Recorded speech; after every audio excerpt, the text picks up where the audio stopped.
नमस्कार, मी कीर्ती गायकवाड. स्वागत आहे आपलं आय न्यूज 28 मध्ये.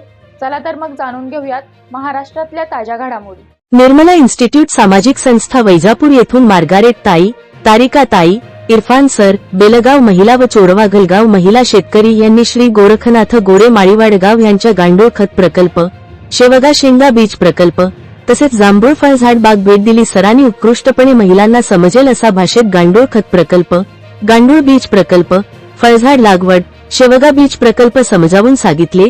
त्यांनी विचारलेल्या प्रश्नाचे निरसन केले व कशा प्रकारे त्याची लागवड करायची, वार्षिक सरासरी उत्पन्न किती होऊ शकते. शेतकरी महिला त्याच्या या माहितीमुळे अत्यंत प्रभावित झाल्या व शेवगा शेती करण्यास प्रवृत्त झाल्या.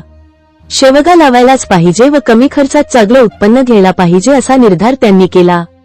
तसेच संस्थेचे पदाधिकारी व महिलांनी श्री गोरखनाथ सराचे मनापासून आभार मानले व ते करीत असलेल्या कामाची प्रशंसा केली. इंडिया न्यूज 28 वैजापूर तालुका प्रतिनिधी अनिल सूर्यवंशी.